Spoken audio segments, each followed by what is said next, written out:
Have you ever been the person venting to a friend or somebody that you trust about something that really hurts you, and even though they mean well, even though you know that they're trying, the advice that they give you feels almost ignorant? Like they're not really helping, right? It almost feels like you're being ignored. I want to talk about that today because the feeling of not being helped, even when someone's trying, that's not about you. It's not about the situation you're in. And so let's get into why people struggle to actually hear each other. And once you see this, once you really see it, you're going to recognize it. And you're going to see the times that someone did it to you. And you're also going to see the times that you did it to somebody else. So let's start here. Okay, you're venting to your friend or someone that you trust, and your friend tells you everything happens for a reason. And I want to be clear, that's not false. It might be completely true. 6 months from now, it might be the exact thing that you need to hear. It might be the thing that changes everything for you.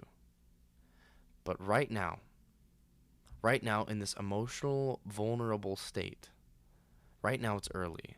Because that kind of thing, right, that everything happens for a reason, you'll be better off without them, or you'll be better off. Some people say, at least you learned something. All those kinds of sentences, those aren't comfort, okay? That is specifically transformation language. That's language for somebody who's already ready to move forward, ready to grow, ready to take the next step. And the person you're talking to is not there yet. They're still hurting. They're still sitting in it. And their focus is not on the lesson. Their focus is on the pain. That's the only thing in the room for them right now. That's the only thing that's in their head right now. So when you hand somebody a lesson while they're still bleeding, it doesn't land. It can't land. They're not there yet. It doesn't have a place for that to land. You're throwing them a rope for a place that they haven't even climbed to yet. The advice was never wrong. It was just early. You handed them a conclusion that they haven't emotionally arrived at yet. Okay, and the way that I like to think about it is like this. It's almost like you're trying to speak a language that somebody doesn't speak yet. It's like walking up to someone who only speaks English and you're just talking to them in Spanish. It doesn't matter how true the thing is you're saying.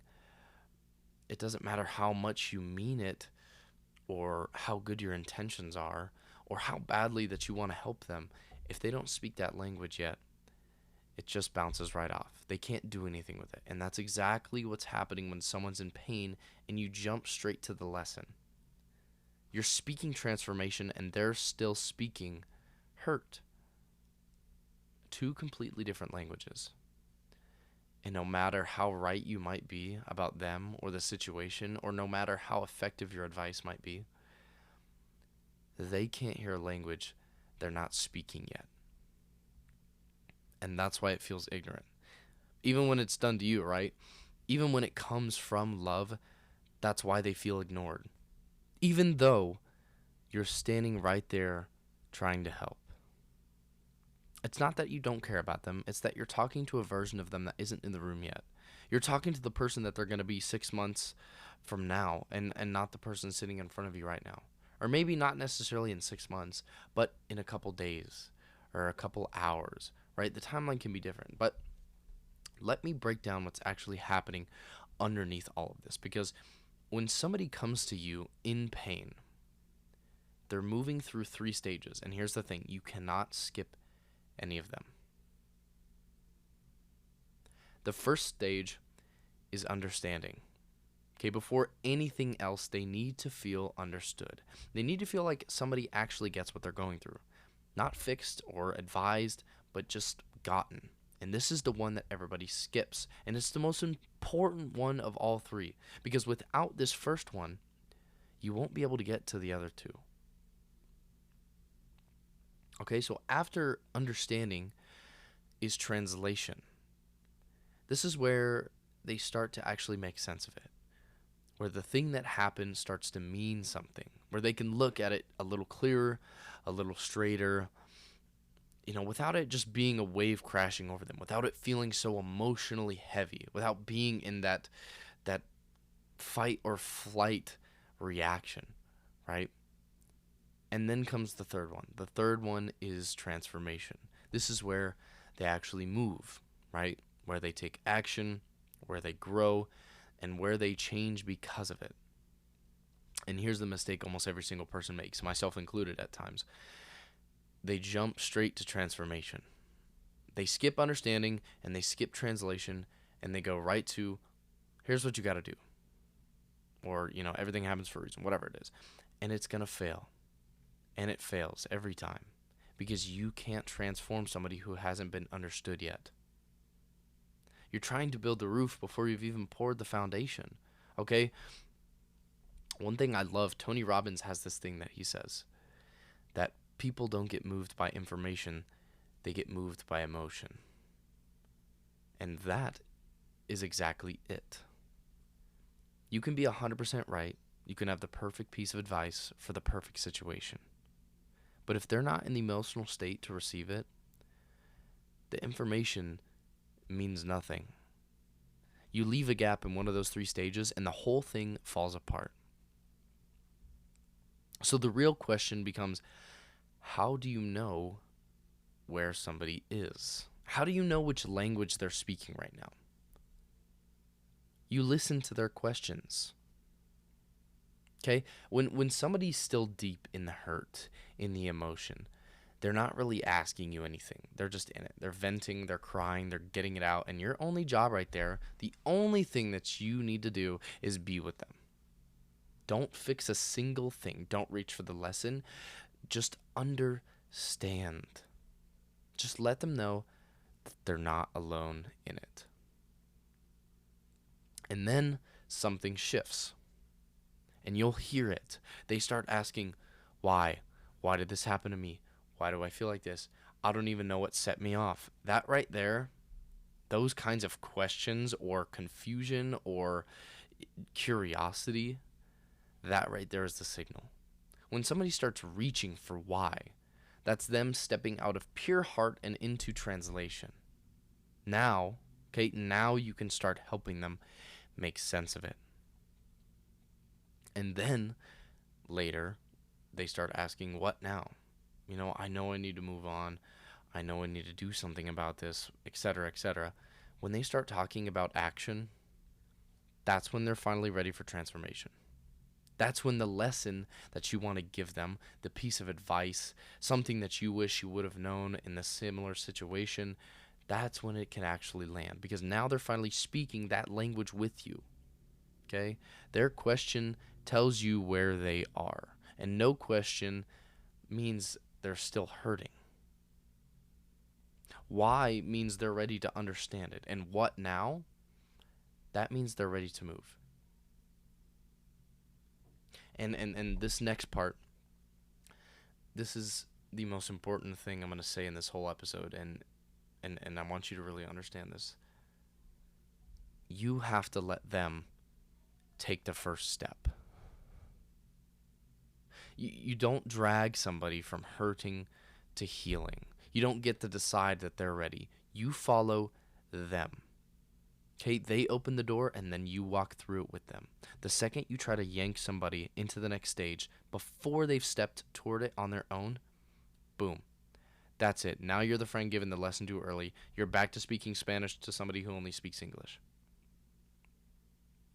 The way that I like to think about it, the way that I like to picture it is like this. Imagine you're blind. And they're leading you through their own maze. It's their maze. You've never been in it. You can't see the walls. You can't see the turns. You don't know where the exit is. So there's no way that you can tell them where to go. All you can do, the only thing that you can do, is ask them what they see. What's to your left? What's to your right? What's in front of you? And let them find the way out. You're not leading them, but you're asking the questions that help them see their own path. It's their maze. You're just holding the flashlight and asking what they can see. Now, you might be sitting here thinking, hold on, if giving advice is too much, right? If it's too much thinking when someone's emotional, then isn't guiding them also a thinking thing? Isn't organizing all of this also in the head? And here's the answer. This is the part that took me the longest to really understand. It's a head move for you, but it's an emotional move for them. You're the one thinking. You're the one reading where they're at, tracking their questions, feeling out when it's time to move and when it's time to just sit there and be present with them and empathize with them. All of that happening in your head quietly the whole time. But what they experience, it's not thinking at all. They just feel understood. They feel met. They feel like somebody finally gets it. They don't feel like some technique is being used on them. They just feel less alone. And that's the whole reason it works when advice doesn't. Advice is a head move. It's aimed at their head. It's aimed at the logical part of them, right? But they're stuck in their heart. This is a head move for you that turns into an emotional experience for them. You're doing all of the organizing so that they don't have to. You're carrying the weight of the thinking so that they can just feel their way through it. And when you organize somebody's emotional experience for them, they get clarity. And clarity is what actually helps them process the emotion faster. And now I kind of want to be honest with you about something, because what I'm describing is a kind of power, right? It's any kind of power can be used in the wrong way. And if you get good at this, if you get really good at reading where people are and walking them through it, there's a line that you have to be careful about, and it's the line between guiding somebody and steering them. And let me dictate the difference. Guiding is asking the questions and letting them come to their own realizations. Steering is when you've already decided where you want them to end up and you're just pushing them there. And the difference between the two is this right here. The moment that you think you know their maze better than they do, that's the moment that you've crossed the line. Because ultimately, it's their life. It's their path. It's their maze. The only time you step in and actually correct somebody is if they're heading somewhere genuinely harmful, right? Harmful to themselves or harmful to somebody else. And even then, you don't hand them a straight, verdict, right? You don't tell them what to do. You ask the question that helps them see it for themselves. You stay blind in that maze the whole way through, because you don't know their maze. There are things that you might know that might be uncovered just by asking them a simple question. You never step out of it just to tell them what you think that you see. Everything else, how far that they want to take this, how much they want to grow from it, that's theirs, right? That was always theirs. It's not yours.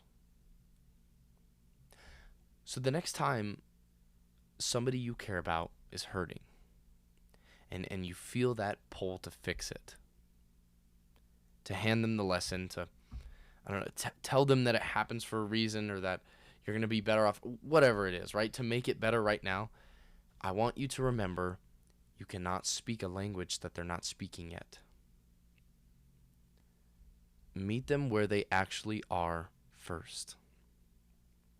Understand them before you try to translate it for them, right? Help them translate it before you ever ask them to transform. And let them take each step first. And you just follow, right? With the flashlight, asking what they can see. Because people don't need you to solve their pain. Not at first, not right away. The first thing that they need to do is they just need to not be alone in it. And once they feel that, once they, actually feel understood, something changes.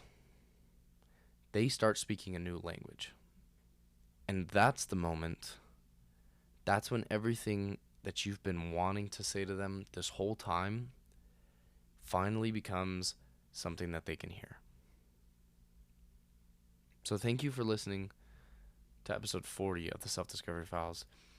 If you haven't followed me on the podcast, follow it on whatever platform you're on. You'll get updates every single Monday at 12 Eastern when I upload a new episode. Follow me on Instagram and TikTok at TheDylanPhipps. And I'll see you next week for episode 41.